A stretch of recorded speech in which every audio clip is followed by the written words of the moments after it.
ರೂಮಿನಿಂದ ಚೈತು ಚೈತು ಎಂದು ಕೂಗಿದ ಗಂಡನ ಕರೆಯಿಂದ ಎಚ್ಚೆತ್ತ ಚೈತ್ರ ರೂಮಿಗೆ ಓಡಿ ಬಂದಳು. ಅವಳ ಹೆಜ್ಜೆಯ ಸಪ್ಪಳ ಕೇಳಿದ್ದೆ ಶೇಖರ್ ಕಣ್ಮುಚ್ಕೊಂಡು ಗುಡ್ ಮಾರ್ನಿಂಗ್ ಹೇಳುವವರೆಗೂ ಹೇಳಲ್ಲ ಎಂದು ಕೂಗಿದ.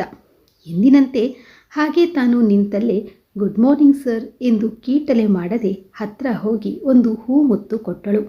ಅವನು ಅವಳ ಕೈ ಹಿಡಿದು ಎಳೆದುಕೊಳ್ಳುವಷ್ಟರಲ್ಲಿ ಅವಳು ಗಂಭೀರವಾಗಿ ಬೇಗ ಮುಖ ತೊಳೆದು ಬನ್ನಿ, ಕಾಫಿ ತರ್ತೀನಿ ಎನ್ನುತ್ತಾ ಎದ್ದು ಹೋದ್ಲು. ಮಲಗಿದ್ದಲ್ಲೇ ಶೇಖರ್ ಯೋಚಿಸಿದ, ಚೈತ್ರ ಯಾಕೋ ಎಂದಿನಂತಿಲ್ಲ. ಮದುವೆಯಾದ 6 ತಿಂಗಳು ತುಂಬ ಚೆನ್ನಾಗಿದ್ಲು. ಈಗೆಲ್ಲ ತಿಂಗಳು 2 ತಿಂಗಳಿಗೊಮ್ಮೆ ಹೀಗೆ ಎಲ್ಲರನ್ನೂ ನೆನೆಸ್ಕೊಂಡು ಮನಸ್ಸು ಕೆಡಿಸಿಕೊಳ್ಳುತ್ತಾಳೆ. ನಿಜವಾಗಿಯೂ ಚೈತ್ರಾಳಂತಹ ಹುಡುಗಿ ಮಡದಿಯಾಗಿರೋದು ನನಗೆ ಹೆಮ್ಮೆ. ಹೀಗೆ ಅವಳ ಬಗ್ಗೆ ಯೋಚಿಸುತ್ತಾ ಎದ್ದು ಹೋಗಿ ಮುಖ ತೊಳೆದು ಬರುವಷ್ಟರಲ್ಲಿ ಚೈತ್ರ ಕಾಫಿ ತಂದಳು. ಇಬ್ಬರೂ ಮಾತನಾಡುತ್ತಾ ಕಾಫಿ ಕುಡಿದರು. ನಂತರ ಅವನು ಸ್ನಾನ ತಿಂಡಿ ಮಾಡುವಾಗ ಚೈತ್ರ ನಗುನಗುತ್ತಲೇ ಇದ್ದರೂ ಅವಳ ಮನಸ್ಸು ಸರಿಯಾಗಿಲ್ಲ ಎಂಬುದು ಶೇಖರನ ಸೂಕ್ಷ್ಮ ಕಣ್ಣುಗಳು ಗುರುತಿಸಿದವು. ಆಫೀಸ್ಗೆ ಹೋಗುವಾಗಲೂ ಸಹ ಅವಳನ್ನು ಮುದ್ದುಗರೆಯುತ್ತಾ, ನನ್ನ ರಾಣಿ, ಯಾವುದಕ್ಕೂ ಯೋಚಿಸಬೇಡ, ಪುಸ್ತಕ ಓದು, ನಿನ್ನ ಗಿಡಗಳ ಜೊತೆಗೆ ಮಾತನಾಡ್ತಾ ಇರು, ಮಲಗಿ ನಿದ್ದೆ ಮಾಡು, ಬೇಗ ಬಂದ್ಬಿಡ್ತೀನಿ ಎನ್ನುತ್ತಾ ಹೊರಬಂದ. ಅವನನ್ನೇ ಹಿಂಬಾಲಿಸಿ ಗೇಟಿನವರೆಗೂ ಬಂದು ಅವನು ಗಾಡಿಯಲ್ಲಿ ಹೋಗುವುದನ್ನು ನೋಡುತ್ತಾ ನಿಂತಳು.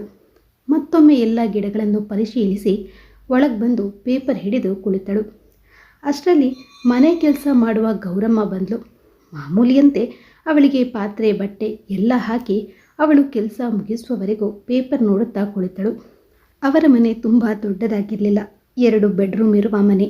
ಮುಂದುಗಡೆ ಮಾತ್ರ ತುಂಬ ಜಾಗ ಖಾಲಿಯಾಗಿತ್ತು. ಶೇಖರನ ತಂದೆ ಮಗನಿಗಾಗಿ ಬೆಂಗಳೂರಿನಲ್ಲಿ ಈ ಮನೆಯನ್ನು ತೆಗೆದುಕೊಟ್ಟಿದ್ದರು.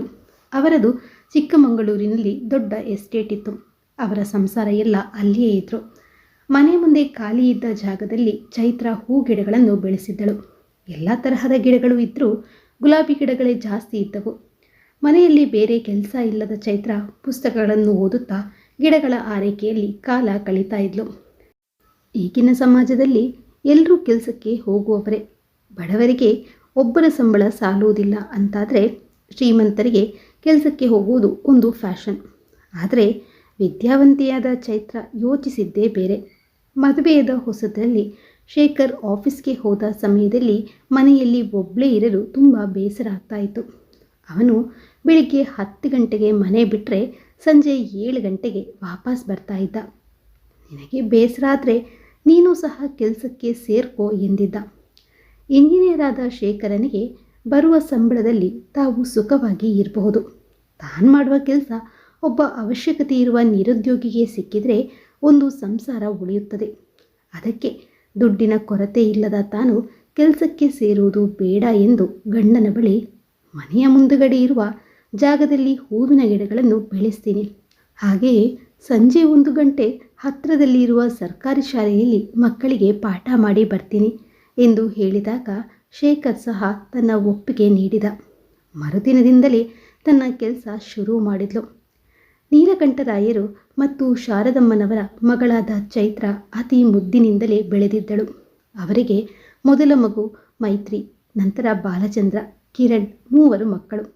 ನಂತರ ಇನ್ನೂ ಸಾಕು ಎಂದು ನಿರ್ಧರಿಸಿದ ದಂಪತಿಗಳಿಗೆ 8 ವರ್ಷದ ನಂತರ ಹುಟ್ಟಿದ ಮಗಳೇ ಚೈತ್ರ.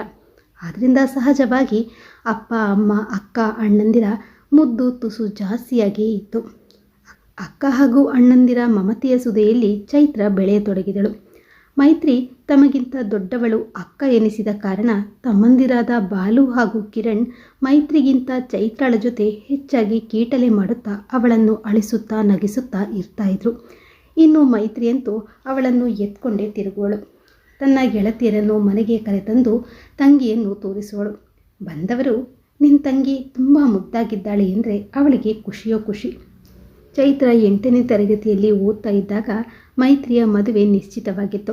ಮೈತ್ರಿಯ ಮದುವೆಯಾಗುವ ಹುಡುಗ ಅದೇ ಊರಿನ ಅವಳ ಗೆಳತಿ ಶೈಲಾಳ ಅಣ್ಣನಾಗಿದ್ದ.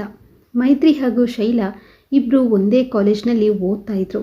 ಆತ್ಮೀಯ ಸ್ನೇಹಿತರಾದ ಕಾರಣ ಒಬ್ಬರ ಮನೆಗೆ ಒಬ್ಬರು ಹೋಗುವುದು ಬರುವುದು ಇತ್ತು. ಶೈಲಾಳ ಅಣ್ಣ ಅವನ ಅಜ್ಜಿಯ ಮನೆಯಲ್ಲಿದ್ದು ಮೈಸೂರಿನಲ್ಲಿ ಓದ್ತಾ ಇದ್ದ. ಓದು ಮುಗಿದ ನಂತರ ಅದೇ ಊರಿನಲ್ಲಿ ಕೆಲಸ ಸಿಕ್ಕಿದ್ದ ಕಾರಣ ಅವನು ಅಲ್ಲಿಯೇ ಇದ್ದ.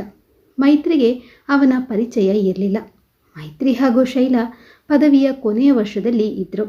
ಗೆಳತಿಯರಿಬ್ಬರು ಮತ್ತೊಬ್ಬ ಗೆಳತಿಯ ಹುಟ್ಟುಹಬ್ಬದ ಪಾರ್ಟಿಗೆ ಹೊರಟಿದ್ರು.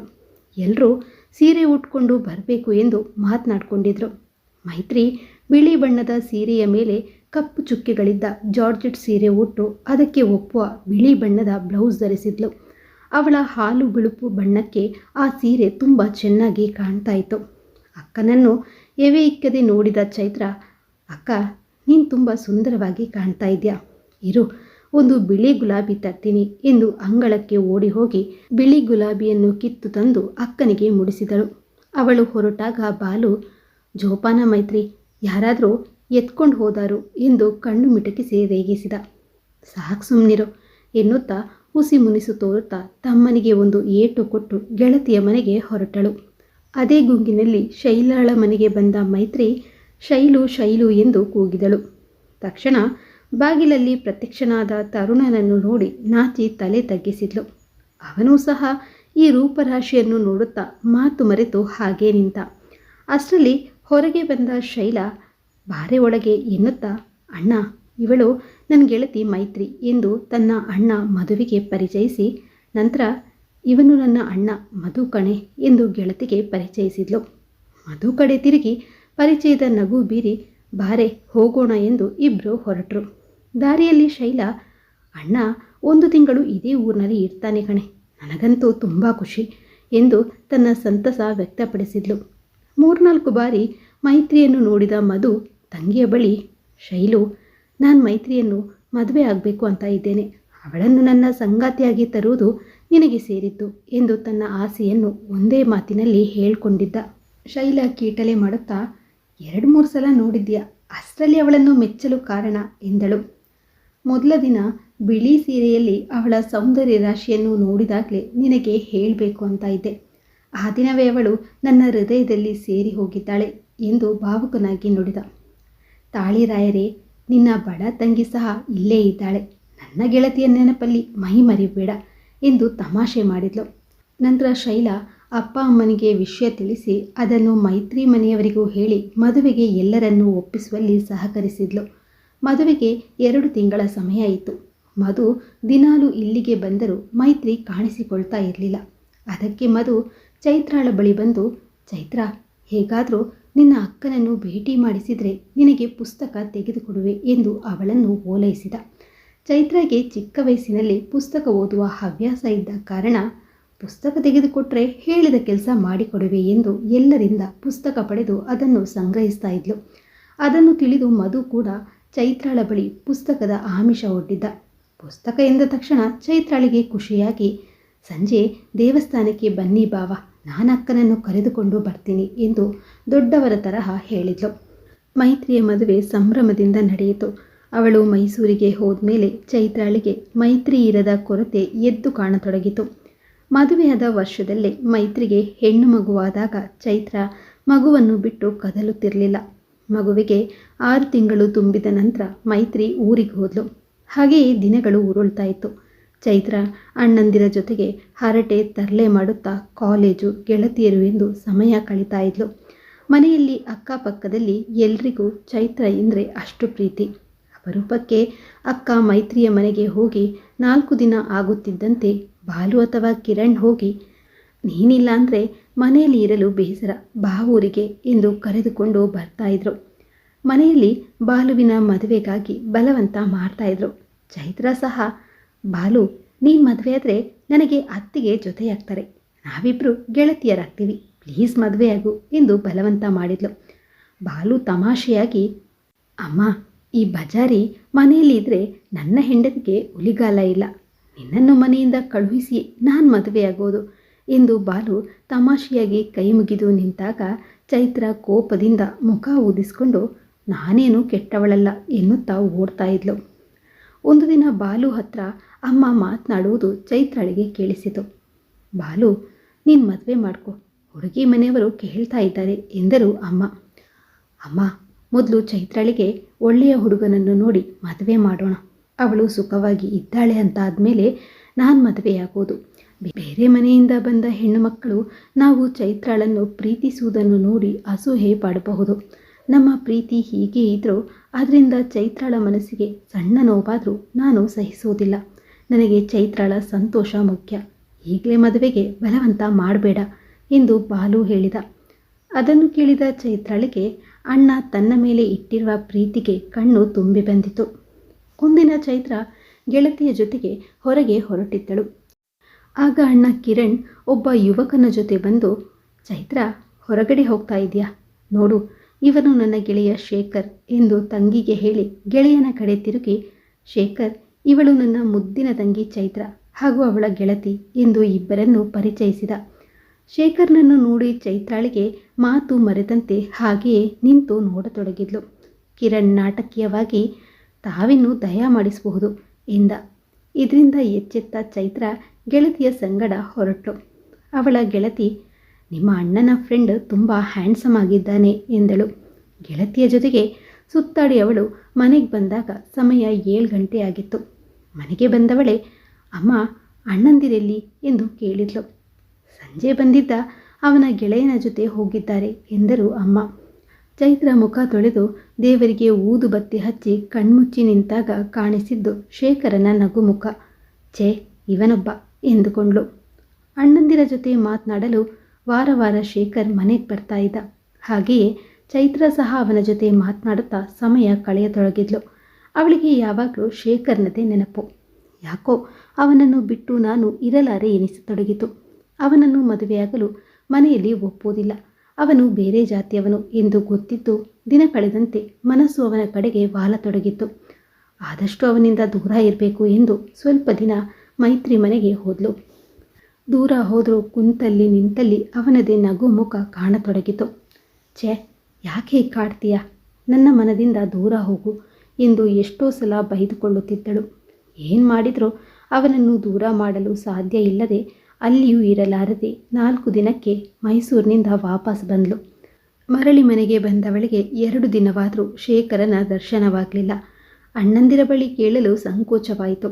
ಇತ್ತ ಶೇಖರ್ ಮನೆಗೆ ಬಂದಾಗ ಚೈತ್ರಾಳನ್ನು ಕಾಣದೆ ಅವನಿಗೂ ಬೇಸರವಾಗಿತ್ತು. ಸ್ನೇಹಿತರು ಅದು ಇದು ಮಾತನಾಡುವಾಗ, ಇನ್ನು 8 ದಿನ ಚೈತ್ರ ಇಲ್ಲದೆ ಹೇಗಪ್ಪ ಇರುವುದು?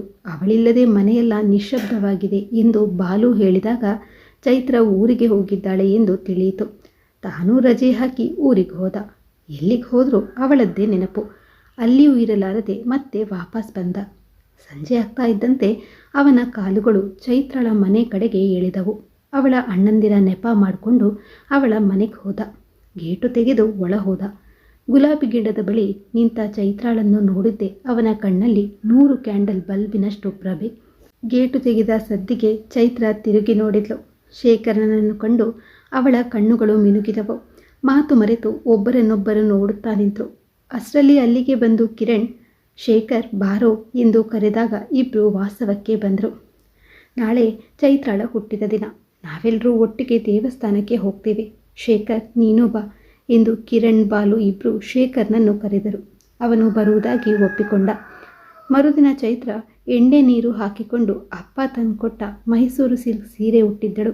ರಕ್ತಗೆಂಪಿನ ಸೀರೆಗೆ 2 ಅಂಗುಲ ಜರಿ ಹಂಚಿದ್ದ ಈ ಸೀರೆ ಅವಳಿಗೆ ತುಂಬ ಸುಂದರವಾಗಿ ಕಾಣ್ತಾ ಇತ್ತು.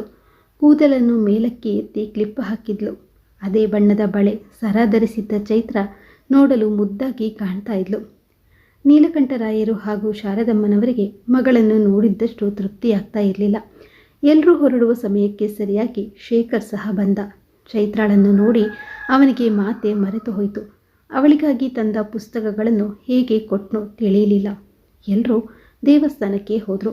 ಶೇಖರನೇ ತನ್ನ ಪತಿಯಾದರೆ ಎಷ್ಟು ಚಂದ ಎನಿಸಿತು ಚೈತ್ರಾಳಿಗೆ. ಅಂತೂ ಪೂಜೆ ಮುಗಿಸಿ ಎಲ್ಲರೂ ಹೋಟೆಲ್ಗೆ ಹೋಗಿ ಊಟ ಮಾಡಿ ಮನೆಗೆ ಬಂದರು. ಮರುದಿನ ಚೈತ್ರ ಕಾಲೇಜ್ಗೆ ಹೋಗುವಾಗ ದಾರಿಯಲ್ಲಿ ಶೇಖರ್ ನಿಂತಿದ್ದ. ನಾನು ನಿಮ್ಮ ಬಳಿ ಮಾತನಾಡಬೇಕು, ಸಂಜೆ ಸಿಗ್ತೀರಾ ಎಂದು ಕೇಳಿದ. ಸರಿ ಎಂದಳು ಚೈತ್ರ. ಶೇಖರನಿಗೂ ಸಹ ಚೈತ್ರಾಳನ್ನು ಬಿಟ್ಟಿರಲು ಸಾಧ್ಯವಿಲ್ಲ ಎನಿಸಿತು. ಮೊದಲು ಅವಳ ಅಭಿಪ್ರಾಯ ತಿಳಿದು ನಂತರ ಅವಳ ಮನೆಯಲ್ಲಿ ಮಾತನಾಡೋಣ ಎಂದುಕೊಂಡ. ಸಂಜೆ ಅವಳನ್ನು ಭೇಟಿಯಾಗಿ ಶೇಖರ್ ತನ್ನ ಅಭಿಪ್ರಾಯ ಹೇಳಿದಾಗ ಚೈತ್ರ ಸಹ ನಾಚುತ್ತಾ, ನನಗೂ ಅಷ್ಟೇ, ನಿಮ್ಮನ್ನು ಬಿಟ್ಟಿರುವ ಶಕ್ತಿ ಇಲ್ಲ ಎಂದಳು. ಮೊದಲು ಕಿರಣ್ ಜೊತೆ ಮಾತನಾಡುವೆ ಎಂದು ಶೇಖರ್ ಹೇಳಿದ. ನಂತರ ಇಬ್ಬರು ಮನೆಗೆ ಬಂದರು. ಕಿರಣ್ ಬಳಿ ಮಾತನಾಡಿದಾಗ, ಖಂಡಿತ ನಮ್ಮಪ್ಪ ಒಪ್ಪೋದಿಲ್ಲ, ಈ ಮದುವೆ ಸಾಧ್ಯ ಇಲ್ಲ ಎಂದ. ಮನೆಯಲ್ಲಿ ಎಲ್ಲರೂ ಚೈತ್ರಾಳಿಗೆ ಬುದ್ಧಿ ಹೇಳಿದರು. ಈಗ ನಿಮಗೆ ಆಕರ್ಷಣೆ, ಮದುವೆ ಮಾಡ್ಕೋತೀರಿ, ಮುಂದೆ ಬೇರೆ ಬೇರೆ ವಾತಾವರಣದಲ್ಲಿ ಬೆಳೆದ ಇಬ್ಬರಿಗೂ ಹೊಂದಿಕೊಳ್ಳಲು ಕಷ್ಟ ಎಂದು ಎಷ್ಟೋ ವಿಧವಾಗಿ ತಿಳಿಸಿ ಹೇಳಿದರು. ಮದುವೆಯಾದರೆ ಅವನನ್ನು ಮಾತ್ರ, ಇಲ್ಲಾಂದರೆ ಹೀಗೆ ಇರ್ತೀನಿ ಎಂದು ಚೈತ್ರ ಹಠ ಹಿಡಿದ್ಲು. ಕಡೆಗೆ ನೀಲಕಂಠರಾಯರು ಮಗಳಿಗೆ 2 ದಿನ ಅವಕಾಶ ಕೊಟ್ಟು, ನೀನವನನ್ನು ಮದುವೆಯಾದರೆ ನಾವಂತೂ ನಿನ್ನನ್ನು ಮನೆಗೆ ಸೇರಿಸೋದಿಲ್ಲ, ದೇವಸ್ಥಾನದಲ್ಲಿ ಮದುವೆ ಮಾಡಿಕೊಡ್ತೀವಿ, ನಂತರ ನೀನು ನಮ್ಮೆಲ್ಲರನ್ನು ಸಂಪೂರ್ಣವಾಗಿ ಮರೀಬೇಕು, ಮನೆಗೆ ಬರುವುದು, ಫೋನ್ ಮಾಡುವುದು ಏನೂ ಮಾಡಬಾರ್ದು, ಹಾಗಿದ್ರೆ ಮದುವೆ ಮಾಡುವೆ, ಯೋಚಿಸಿ ನಿನ್ನ ನಿರ್ಧಾರ ಹೇಳು ಎಂದರು. ಎಷ್ಟೇ ಯೋಚಿಸಿದರೂ ಶೇಖರ್ನ ಬಿಟ್ಟು ಬದುಕಲು ಸಾಧ್ಯ ಇಲ್ಲ ಎಂಬ ಉತ್ತರ ಚೈತ್ರಾಳಿಂದ ಬಂದಿತು. ನೀಲಕಂಠರಾಯರು 1 ವಾರದಲ್ಲಿ ಅವಳ ಮದುವೆ ತಯಾರಿ ನಡೆಸಿದರು. ಇತ್ತ ಶೇಖರ್ನ ಮನೆಯಲ್ಲಿ ಕೂಡ ವಿರೋಧ ಇತ್ತು. ಅವಳು ಉತ್ತಮ ಜಾತಿಯ ಹುಡುಗಿ, ನಾವು ಸೊಸೆ ಎಂದು ಒಪ್ಪಿಕೊಳ್ಳಲು ಕಷ್ಟವಾಗುತ್ತದೆ, ಅವಳ ಹತ್ರ ಮಾಡಿಸಿಕೊಂಡು ತಿನ್ನಲು ನಮಗೆ ಆಗೋದಿಲ್ಲ, ನೀವಿಬ್ಬರೂ ದೂರ ಇರಿ, ಮದುವೆಯಾದ ತಕ್ಷಣ ಬೆಂಗಳೂರಿನಲ್ಲಿ ಮನೆ ಇದೆಯಲ್ಲ ಅಲ್ಲಿಯೇ ಇರಿ ಎಂದರು ಅವನ ತಂದೆ ತಾಯಿ. ಅಂತೂ ಶೇಖರ್ ಹಾಗೂ ಚೈತ್ರ ಮದುವೆಯಾದ ದಿನದಿಂದಲೇ ಇಬ್ಬರು ಕುಟುಂಬದಿಂದ ದೂರ ಆದರು. ಮೊದಮೊದಲು ಇಬ್ಬರು ಬಹಳ ಖುಷಿಯಿಂದ ಇದ್ದರು. ದಿನಗಳಿದಂತೆ ಚೈತ್ರಾಳಿಗೆ ತವರು ಮನೆಯ ಯೋಚನೆ ಶುರುವಾಯಿತು. ಅಷ್ಟೊಂದು ಪ್ರೀತಿಸುವ ಮನೆಯವರನ್ನು ಮರೆತು ನಾನು ಹೇಗಿದ್ದೀನಿ, ಅಣ್ಣಂದಿರು ಹೇಗಿದ್ದಾರೆ, ಅಮ್ಮ ನನ್ನನ್ನು ಎಷ್ಟು ನೆನೆಸುತ್ತಾರೋ, ಅಪ್ಪನಿಗೆ ದಿನ ರಾತ್ರಿ ಮಲಗುವಾಗ ನಾನೇ ಹಾಲು ಬಿಸಿ ಮಾಡಿಕೊಡ್ತಾ ಇದ್ದೆ ಎಂದೆಲ್ಲ ನೆನಪಾಗತೊಡಗಿತು. ಇತ್ತ ಶೇಖರ್ ಸಹ ಒಂಟಿಯಾದರು. ಅವರ ಮನೆಯವರು ಸಹ ಯಾರೂ ಬರುವುದಿಲ್ಲ, ನಾವು ತಪ್ಪು ನಿರ್ಧಾರ ಮಾಡಿದ್ವೋ ಏನೋ ಎಂದು ರಾತ್ರಿಯೆಲ್ಲ ಕನವರಿಸತೊಡಗಿದ್ಲು. ಸಂಜೆ ಆಫೀಸ್ನಿಂದ ಬಂದಾಗ, ರೀ, ಇನ್ನು 6 ತಿಂಗಳಿಗೆ ನಮ್ಮ ಮಗು ಬರುವುದು ಎಂದು ಹೇಳಿದ್ಲು. ಶೇಖರ್ ಖುಷಿಯಿಂದ ಕುಣಿದು ಕುಪ್ಪಳಿಸಿದ. ಆದರೆ ಚೈತ್ರಾಳಿಗೆ ಯೋಚನೆಯಾಯಿತು. ನಮ್ಮ ಬಾಲ್ಯ ಎಷ್ಟು ಸುಂದರವಾಗಿತ್ತು, ಈಗ ಅಕ್ಕ ಮೈತ್ರಿ ಮಗುವಿಗೂ 2 ಕಡೆ ಅಜ್ಜ ಅಜ್ಜಿ ಹಾಗೂ ಚಿಕ್ಕಪ್ಪ ಚಿಕ್ಕಮ್ಮ ಮಾವಂದಿರು ಅತ್ತೆ ಹೀಗೆ ಎಷ್ಟೊಂದು ಪ್ರೀತಿಸುವ ಸಂಬಂಧಗಳಿವೆ. ಆದರೆ ಈಗ ನಮ್ಮ ಮಗು ಯಾರೂ ಇಲ್ಲದೆ ಒಂಟಿಯಾಗಿ ಬೆಳೀಬೇಕಾ? ನಾವು ಅಷ್ಟೇ, ಮನೆಯವರ ಪ್ರೀತಿ ಇಲ್ಲದೆ ಜೀವನ ಪರ್ಯಂತ ಇರೋಕೆ ಸಾಧ್ಯನಾ? ಇನ್ನೆಷ್ಟು ಕಾಲ ಮನೆಯವರ ಪ್ರೀತಿ ಇಲ್ಲದೆ ಜೀವನ ಪರ್ಯಂತ ಹೀಗೆ ಇರೋದು? ಕುಳಿತರೆ ನಿಂತರೆ ಇದೇ ಯೋಚನೆಯಿಂದ ಚೈತ್ರಾಳ ಆರೋಗ್ಯ ಕೆಡಲು ಆರಂಭಿಸಿತು. ಶೇಖರನಿಗೆ ಯೋಚನೆ ಶುರುವಾಯಿತು. ಏನಾದರಾಗಲಿ, ನಾನೇ ಒಂದ್ಸಲ ಚೈತ್ರಾಳ ತವರಿಗೆ ಹೋಗಿ ಬರುವೆ ಎಂದು ನಿರ್ಧರಿಸಿ, ಚೈತ್ರ, ನಾಳೆ ಆಫೀಸ್ ಕೆಲಸದ ಮೇಲೆ ಬೇರೆ ಊರಿಗೆ ಹೋಗಬೇಕು, ನಿನ್ನ ಜೊತೆ ಇರಲು ನನ್ನ ಗೆಳೆಯನ ಹೆಂಡತಿಗೆ ಹೇಳ್ತೀನಿ, ನಿನ್ನನ್ನು ಈ ಸ್ಥಿತಿಯಲ್ಲಿ ಬಿಟ್ಟು ಹೋಗಲು ಮನಸ್ಸಿಲ್ಲ, ಬೇಗ ಬರ್ತೇನೆ, ಸಾರಿ ಚೈತ್ರ ಎಂದು ಅವಳನ್ನು ಒಪ್ಪಿಸಿದ. ರೀ, ನೀವು ಆರಾಮವಾಗಿ ಹೋಗ್ಬನ್ನಿ, ನನ್ನ ಬಗ್ಗೆ ಯೋಚಿಸಬೇಡಿ ಎಂದಳು. ಶೇಖರ್ ಮೊದಲೇ ಗೆಳೆಯ ಕಿರಣ್ಗೆ ಫೋನ್ ಮಾಡಿ ಎಲ್ಲ ವಿಷಯವನ್ನು ತಿಳಿಸಿದ್ರಿಂದ ಚೈತ್ರಾಳ ಮನೆಯಲ್ಲಿ ಎಲ್ಲರೂ ಇವನಿಗಾಗಿಯೇ ಕಾಯ್ತಾ ಇದ್ರು. ಅವನು ಮನೆ ತಲುಪ್ತಾ ಇದ್ದಂತೆ ಎಲ್ಲರೂ ಅವನನ್ನು ಸುತ್ತುವರೆದು, ಚೈತ್ರ ಹೇಗಿದ್ದಾಳೆ ಎಂದು ಕೇಳಿದರು. ನಿಮ್ಮಗಳ ಪ್ರೀತಿ ಇಲ್ಲದೆ ಅವಳು ಹೇಗಿರ್ತಾಳೆ? ನಾವು ತಪ್ಪು ಮಾಡಿದ್ದೇವೆ ಮಾವ, ನೀವು ನಮ್ಮನ್ನು ಕ್ಷಮಿಸಿ ನನ್ನ ಚೈತ್ರಾಳನ್ನು ಉಳಿಸಿಕೊಡಿ. ಈಗ ಅವಳು 3 ತಿಂಗಳ ಗರ್ಭಿಣಿ, ನಿಮ್ಮಗಳು ಮಮತೆ ಪ್ರೀತಿ ಇಲ್ಲದೆ ಹಗಲು ರಾತ್ರಿ ಅದೇ ಯೋಚನೆಯಲ್ಲಿ ಕಂಗೆಟ್ಟು ಹೋಗಿದ್ದಾಳೆ ಎಂದು ಕೈ ಮುಗಿದು ವಿನಂತಿಸಿದ. ನಾನು ತಪ್ಪು ಮಾಡಿದೆ, ಜಾತಿ ಎಂದು ನಿಮ್ಮನ್ನು ದೂರ ಮಾಡಿದ್ವು, ಈಗ ಅದರ ಅರಿವಾಗ್ತಾ ಇದೆ. ನನ್ನ ಮಗಳನ್ನು ಇಷ್ಟು ಪ್ರೀತಿಯಿಂದ ನೋಡಿಕೊಳ್ಳುವ ನಿನ್ನನ್ನು ನನ್ನ ಅಳಿಯ ಎಂದು ಹೇಳಲು ನನಗೆ ಹೆಮ್ಮೆ ಆಗ್ತಾ ಇದೆ ಎಂದ ನೀಲಕಂಠರಾಯರು. ನಾನು ಹಠ ಮಾಡಿಬಿಟ್ಟೆ, ನಿಮ್ಮಿಬ್ಬರ ಜೀವನ ನಿಮ್ಮದು, ನೀವು ಸಂತೋಷವಾಗಿ ಇರುವುದು ಮುಖ್ಯ ಎಂದು ನನಗೆ ಅನಿಸಲೇ ಇಲ್ಲ. ಇಷ್ಟು ಪ್ರೀತಿ ತೋರಿಸಿದ್ದ ನಮ್ಮನ್ನು ಬಿಟ್ಟು ನಿನ್ನ ಜೊತೆ ಹೋಗಬೇಕಾದ್ರೆ ನಿಮ್ಮ ಪ್ರೀತಿಯ ಶಕ್ತಿ ಎಷ್ಟೆಂಬುದನ್ನು ನಾನು ಅರ್ಥ ಮಾಡಿಕೊಳ್ಳಲಿಲ್ಲ. ನೀನು ಬರದೇ ಇದ್ದರೂ ಭಾನುವಾರ ನಾವೇ ಬರುವ ತೀರ್ಮಾನ ಮಾಡಿದ್ದೆವು, ಈಗ ನೀನೇ ಬಂದಿರುವೆ. ಸರಿ, ನಿಮ್ಮ ತಾಯಿ ತಂದೆಯ ಜೊತೆ ಮಾತನಾಡಿ ಅವರನ್ನು ಕರೆದುಕೊಂಡು ಭಾನುವಾರ ಬರ್ತೇವೆ ಎಂದು ಶೇಖರನಿಗೆ ಸಮಾಧಾನ ಹೇಳಿ ಕಳುಹಿಸಿದರು ರಾಯರು. ಊರಿನಿಂದ ವಾಪಸ್ಸಾದ ಶೇಖರ್ ಬಹಳ ಖುಷಿಯಿಂದ ಇದ್ದ. ಚೈತು, ಭಾನುವಾರ ನಮ್ಮನೆಗೆ ನನ್ನ ಗೆಳೆಯರು ಬರ್ತಾರೆ, ನಿನಗೆ ಅಡುಗೆ ಮಾಡಲು ಕಷ್ಟ ಆಗಬಾರ್ದು ಎಂದು ನಾನು ಹೋಟೆಲ್ನಿಂದ ಊಟ ತಿಂಡಿ ತರಿಸ್ತೀನಿ ಎಂದ. ಅಂದು ಭಾನುವಾರ. ಶೇಖರ್ನ ಸಂಭ್ರಮ ನೋಡಿ ಚೈತ್ರಾಳಿಗೆ ಅಚ್ಚರಿ. ಎಲ್ಲೂ ಅವರಿಗೆ ತುಂಬ ಬೇಕಾದವರು ಬರಬಹುದು ಎಂದುಕೊಂಡಳು. ಮಧ್ಯಾಹ್ನದ ಊಟಕ್ಕೆ ಬೆಳಿಗ್ಗೆಯೇ ಹೋಟೆಲ್ಗೆ ಆರ್ಡರ್ ಮಾಡಿದ. ತಿಂಡಿಯನ್ನು ಅವನೇ ಮಾಡಿ ಹೆಂಡತಿ ಬೇಡವೆಂದರೂ ಕೇಳದೆ ಬಲವಂತವಾಗಿ ತಿನ್ನಿಸಿದ. ಸುಮಾರು 11 ಗಂಟೆಯ ಹೊತ್ತಿಗೆ ಕಾಲಿಂಗ್ ಬೆಲ್ ಆದಾಗ ಚೈತ್ರಾಳೆ ಹೋಗಿ ಬಾಗಿಲು ತೆರೆದಳು. ಎದುರಿಗೆ ಅಪ್ಪ, ಅಮ್ಮ, ಅತ್ತೆ, ಮಾವ ಹಾಗೂ ಅಣ್ಣಂದಿರಾದ ಬಾಲು, ಕಿರಣ್ ಎಲ್ಲರನ್ನು ನೋಡಿ ಅವಳಿಗೆ ನಂಬಲು ಆಗಲಿಲ್ಲ. ಸಂತೋಷದಿಂದ ಜೋರಾಗಿ ಅಳಲು ಆರಂಭಿಸಿದಳು. ಆಗ ಕಿರಣ್ ತಂಗಿಯ ತಲೆ ನೇವರಿಸುತ್ತಾ, ಏ ಚೈತು, ಇನ್ನೂ ಮಗು ತರಹ ಅಳ್ತೀಯ. ಅಳುವುದೇನಿದ್ರೂ ಅದು ನಿನ್ನ ಮಗುವಿನದ್ದು ಮಾತ್ರ. ನೀನು ಅಮ್ಮನಾಗ್ತಾ ಇರುವೆ, ನೀನಿನ್ನು ಮಗುವಲ್ಲ ಕಣೆ ಎಂದು ತಂಗಿಯನ್ನು ಸಂತೈಸಿದ. ಎಲ್ಲರ ಮುಖದಲ್ಲೂ ನಗು ತುಂಬಿ ಚೈತ್ರಾಳ ಮನೆ ನಂದನವನವಾಯಿತು. ಈ ಕಥೆ ನಿಮಗೆ ಇಷ್ಟ ಆಗಿದೆ ಅಂತ ಅಂದ್ಕೊಂಡಿದ್ದೇನೆ. ಇಷ್ಟ ಆಗಿದ್ದರೆ ವಿಡಿಯೋಗೊಂದು ಲೈಕ್ ಹಾಗೂ ಕಮೆಂಟ್ ಮಾಡೋದನ್ನ ಮರಿಬೇಡಿ. ಹಾಗೆ ಪ್ಲೀಸ್ ಸಬ್ಸ್ಕ್ರೈಬ್ ಕೂಡ ಮಾಡಿಕೊಳ್ಳಿ. ಧನ್ಯವಾದಗಳು.